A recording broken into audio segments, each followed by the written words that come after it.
Hello and welcome to Teachings in Education with your favorite special education teacher, Frank Avella. This video will cover everything you would ever need to know about special education. This video is intended for parents, general education teachers, special education teachers, and even students. We'll begin with a brief overview of special education. Special ed is intended to educate students in a way that addresses their specific needs. So what is the purpose? It should build upon and enhance a student's strengths, but also identify their weaknesses, say mathematics, and provide supports for that specific weakness to help them succeed in those areas. The history of special education was a long journey, beginning where disabled children were excluded from education and placed in institution-like schools, to now where children are protected by law. A large number of special education students feel a stigma from being labeled. Unfortunately, that label causes these students to feel shame and resent the school system in general. This label also leads teachers into the soft bigotry of low expectations. Teachers feel sorry for these students and don't expect them to be able to succeed. And wrongly so, they dumb down their teaching. Next, how do students become eligible for special education services? Well, it starts with a referral. In fact, schools have an obligation to, quote, find children with disabilities. The referral leads to a comprehensive evaluation using psychometric tests. Licensed school personnel carry out these tests and interpret their results. An IEP team is formed and they make the determination of eligibility. The determination is measured by 2 criteria points. First, the child must fall into one of the 14 identified disabled categories. Second, the disability must be adverse to the child's education. If criteria is met, an IEP is written. The IEP must be followed by teachers and school personnel. Annual meetings must take place as well. Moving on to the least restrictive environment, LRE. The LRE describes a cascade of services for students, and that basically describes the various educational settings that special education students are placed in. The least restrictive environment is one where special education students spend most of their time with non-disabled peers, meaning a general education classroom. A more restrictive environment is one where students spend part of their day in special education classes and the other part of their time in the general education classes. Getting more restrictive is having students spending their entire day in special education classes. A further restrictive environment is to place students in an all special education school, where they don't get any time with non-disabled peers. Lastly, we have a homebound or residential setting. Students are further isolated and kept from non-disabled peers. This setting is considered the most restrictive of all settings mentioned here. Now, we're going to move on to the Individualized Education Plan, the IEP. Students that are classified as having a disability are given an IEP, which is a legal document to be enforced. The first component of an IEP is a statement of services, which details the types of services the child will receive. The rationale aligns with the statement of services. IEPs must have both short-term and long-term goals. The goals must be measurable and as specific as possible. Next is the present level of educational performance, which simply describes how a student is currently doing. IEPs must have the projected dates for initiation and duration of services. Next is accommodations and modifications. Accommodations must be put in place for state testing.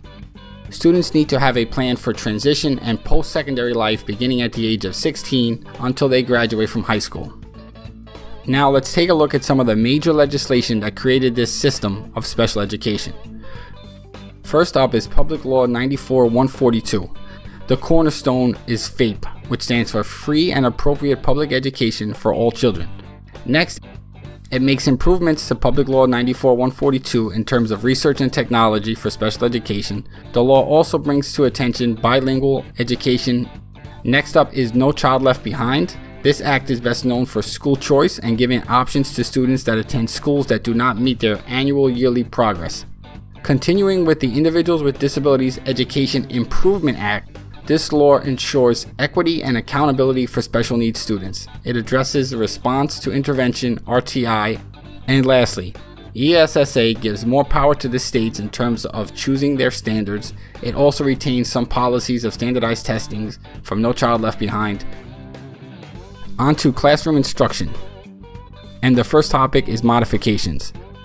Modifications are a change to the content or learning goal for a student. The first example is to allow alternative reading books and materials for special ed students. The books may be tailored to their interest and based on their reading level. You can provide opportunities to retake quizzes. A more common modification may be allowing students to make corrections on problems that they previously got wrong.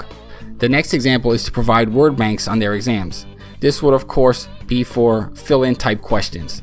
Some teachers reduce the number of questions on their tests for special education students. These are modifications that general education students would not receive. Next are accommodations. Accommodations are a change in the way a student can access content or tests.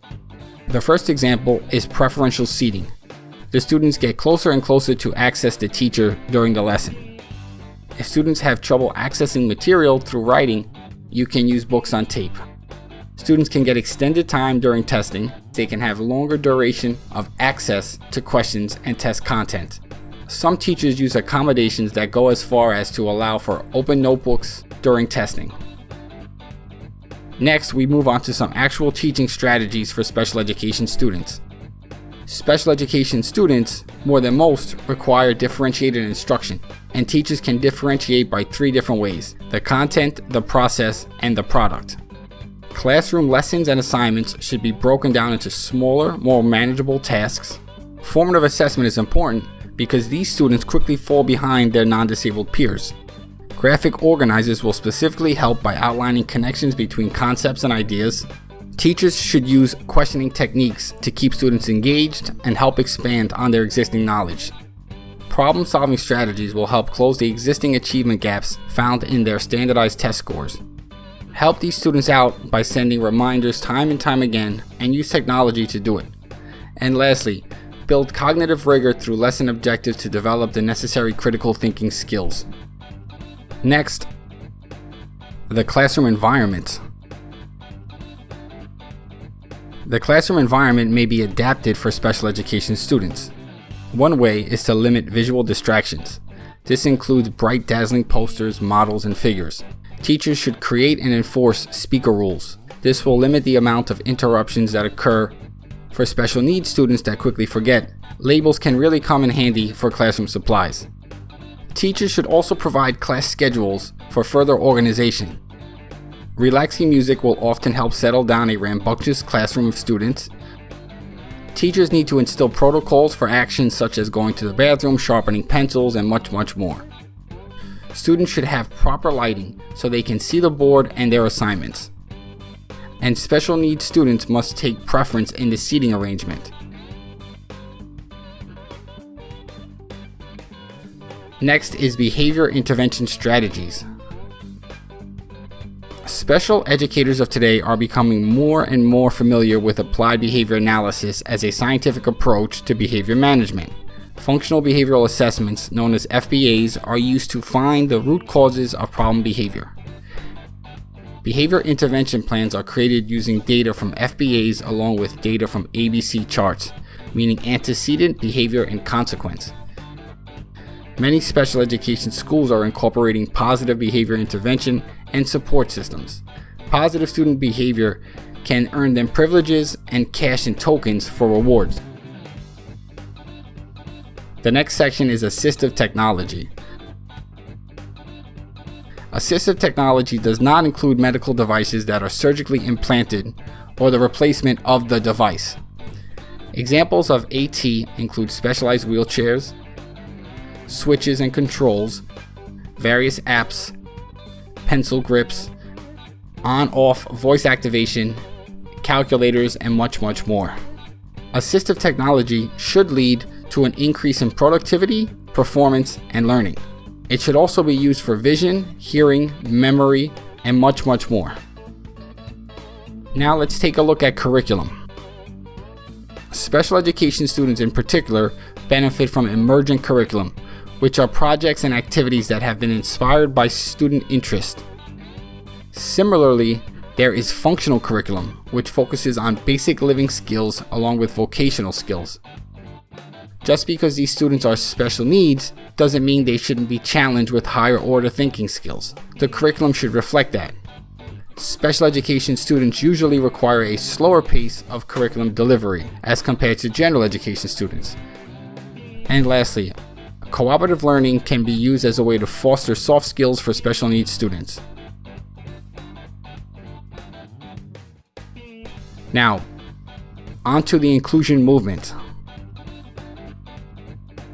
The inclusion movement is the belief that students with disabilities belong in the general education classroom. This movement is based on an idea that there are no excuses to leaving special needs students out of the general education classroom. The school just needs to find a way to make it work. And one way to make it work is by providing supports for the student. The supports are designed to help students reach the ultimate goal of a diploma. And if it isn't working, schools create alternative paths to get a diploma. On to families of special needs students. Educators should look to build relationships with families of special needs students. The first step towards building a relationship with families is to create a safe and supportive environment. Basically, the school needs to do its job first. Educators should be professional in their meetings with their families. Families are going to have their concerns, and it's up to the educators to explore these concerns. Educators also have a duty to inform parents of their rights. Many schools today hand out advocacy pamphlets. Thank you for staying with me. Don't forget to like, share, and subscribe to this channel. Please check the description links below for resources